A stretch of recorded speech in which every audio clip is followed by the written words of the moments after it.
What is going on, everyone? Today we are going to be overviewing and test demoing these two jump starter / power bank units sent to me for review by JFEGWO. These are both the F40 model, but we have the older version and the newer version. We're going to go through the differences between the two today. They have very similar specs, just with some different changes and updates to the newer model. The older one is still being made, and it is currently cheaper by quite a bit than the new model. So stay tuned and we'll get through these two and see which one may work best for you.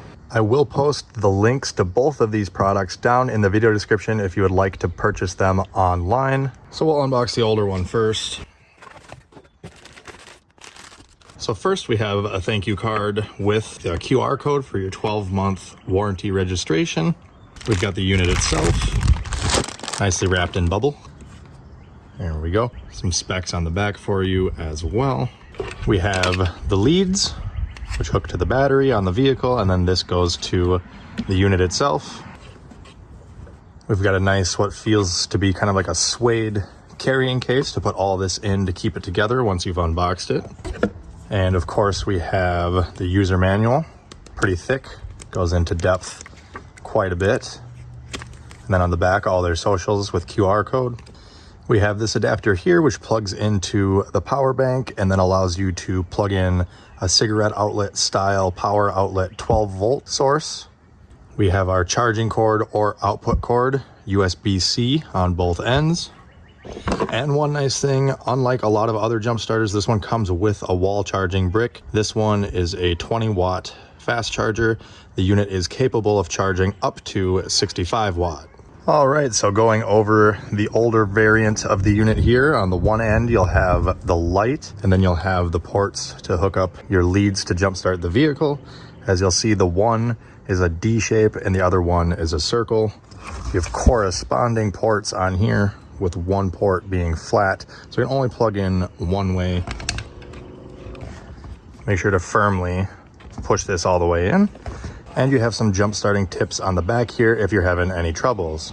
And I'm going to apologize in advance because the camera doesn't like to pick up this LCD display very well for some reason. Right now it is turned off. This version is touch sensitive buttons, so you'll double tap the power button and you'll see the red light comes on. And I don't know if you can see on camera, but we have power here. It's currently at 63%. If we double tap the light button, you'll get the flashlight, and then if you double tap it again, you'll get a strobe, and if you double tap again, you get a SOS. Double tap one last time, and it powers the light off. Now, in terms of charging this unit or using it as a power bank to charge or power other devices, open the little rubber flap on the other end. Here is where your 12-volt style adapter will plug in. It's rated up to 10 amps, so anything that's 12 volt up to 10 amp draw, this can power it. To charge the unit itself, you'll take the wall charger, plug it in here. If you want to charge it through the wall in your house, plug this end into the wall, of course, and then just take this right here, other end, and plug it into the 65 watt like so. You could also detach the wall brick and plug this USB Type-C into any other device that charges via USB Type-C, like a vehicle or another power pack. You can also use the same USB Type-C in the out section, and you can power things that are USB Type-C. Say you want to charge your phone or laptop or something like that, you can charge it like so. And of course you have your regular Type-A USB 5-volt out as well. So you have quite a few different options here you can use to charge devices, in addition to using this to jumpstart your vehicle. It's also rather lightweight and compact. The 20-watt brick does charge it fairly quick, but if you want to go at the full 65 watt, you will need to purchase a 65-watt charging brick. Just real quick to demo it here, I have the USB Type-C plugged in to the charging unit and then into the laptop as well, and as you can see, charging. So now that I've covered the basic functions of this unit, I'm just going to read off to you the primary specifications for it, and then we'll do the same unboxing and overview on the newer version, and then we'll show them both in action.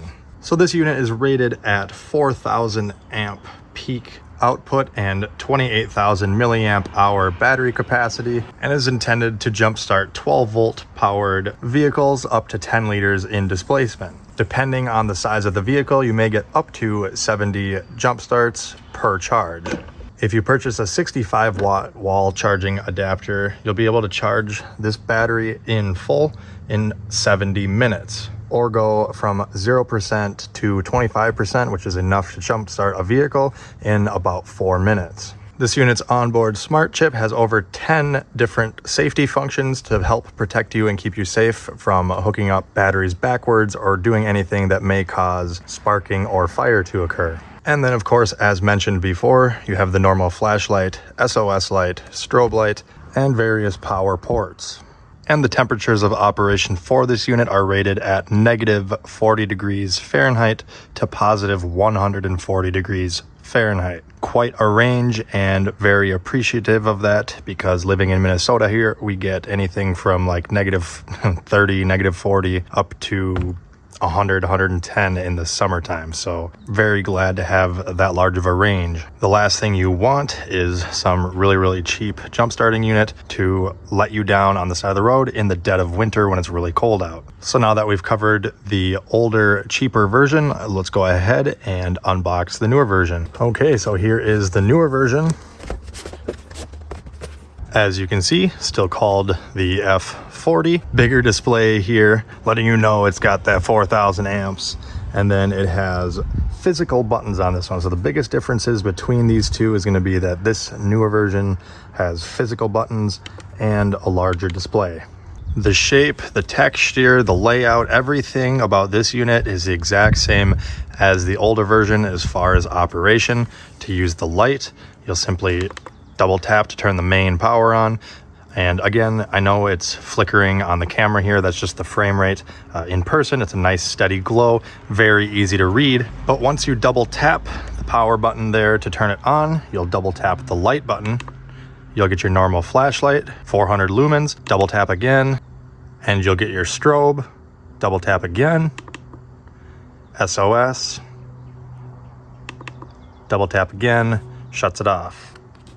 Same single round, single D-shaped port for the charging cables, just like the other unit, and same on the other end where we have our optional 12 volt, 10 amp power output. Your 65 watt in charging if you purchase a 65 watt capable wall charging brick, which is USB Type-C again, and then your USB Type-C out for charging something with this unit, and then again the USB Type-A 5 volt 2.4 amp.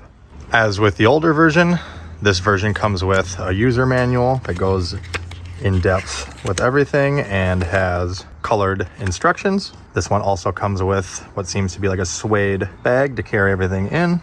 It also uses the exact same USB Type-C charging cord, USB Type-C charging brick. This one is 20 watt, just like the other one, 12 volt adapter, and the same battery leads.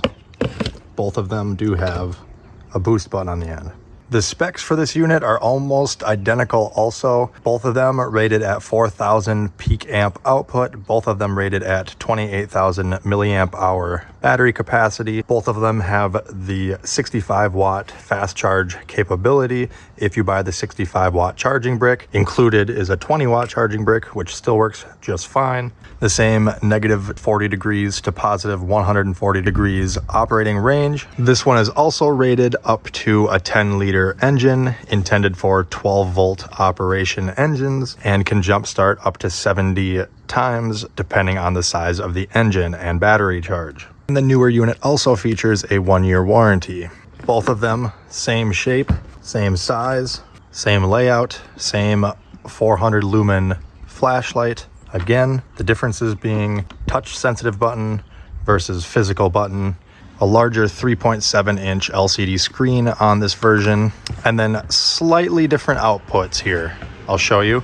So if you notice, the upper right one is labeled slightly different on both of them. So if you compare the two on the back, you'll note that the DC power output for the 12 volt is 10 amp for both. The USB Type A is 5 volt 2.4 amp for both. And we have some minor variances here when we get to the USB Type-C. As you'll see at 5 volts, we have 3 amp rating. Same on this one, but then when you go to the 9 volts on the newer version, we have a 3 amp rating, as where at 9 volts, we have only a 2 amp rating on the older version. Not a huge difference, but there is a difference there. And then on the older version, the 12 volt is rated at 1.5 amp, where the 12 volt on the newer version is rated at 3 amps. You can even go up to 15 volt at 3 amps and 20 volt at 3.25 amps on the newer one. So a little bit better output in terms of charging things with the newer one. The USB Type-C inputs on both are rated the same. 5, 9, 12, and 15 volts, all at 3 amp, and 20 volts at 3.25 amp. So just kind of to reiterate, they are the same flashlight, the same size, very similar weights, very similar specifications, with the new version edging out the old one a little bit in the charging department. Of course, the newer one has the physical buttons and the larger display. Personally, the slightly better specs on this one with the charging doesn't sway me a whole lot. However, I do like the larger display and the mechanical buttons. I find it sometimes my fingers don't always work the greatest with touchscreen stuff, so sometimes it takes me a few tries to actually get it to turn on there.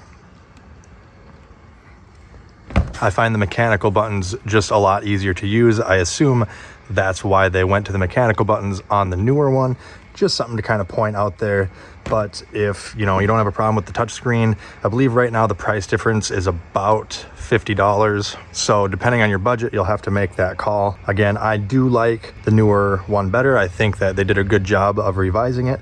Nothing against this one. It works perfectly fine. Again, very, very similar specs, very capable. Just those nice little changes are appreciated in the newer model.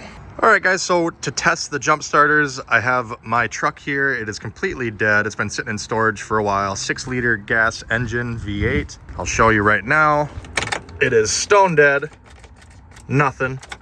We'll hook up one jump pack at a time and get it fired up. So as mentioned earlier, we'll just follow the directions here on the leads. We're gonna plug this unit into the jump pack, and then the blue light should turn on. So we'll test out the one with the touch buttons first. Kind of hard to see with the sun, but you can see there the blue light, the power light is on. So now we're good. Keep following the directions. We're gonna hook up, locate your battery, hook up red to red, which is your positive.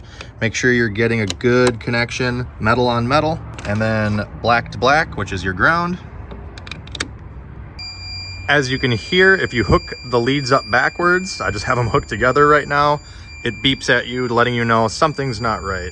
With the leads hooked up correctly, you'll see that the blue light and the green light are illuminated. Green means it should be ready to go, so we're gonna go ahead and try. If it does not crank for whatever reason, there's a boost button on the end right here. It's a little recessed and kind of difficult to push, but if you push hard with your finger or use like a pen to push it, it will bypass and automatically supply power to the vehicle. So sometimes the battery is too dead and this won't detect that it's hooked up to a battery because there's no charge, and you'll have to push that button to manually kind of force power to the battery. In this instance, we got the green and the blue light. It should fire up on its own.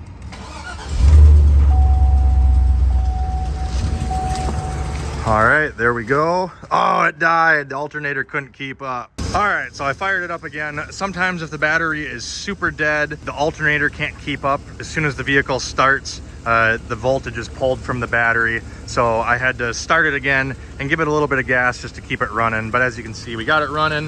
If you do not start the vehicle within 3 minutes of hooking it up, the blue light will turn off and it'll cut power.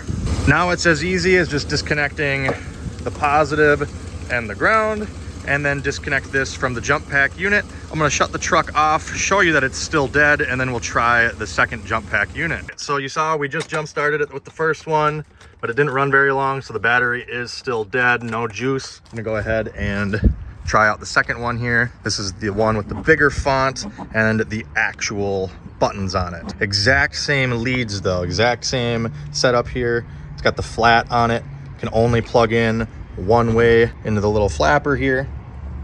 We're gonna go ahead, plug that in, hook up our red to red, black to black, do the same test. All right, I double tapped the power button. We're at 100%, unit says ready.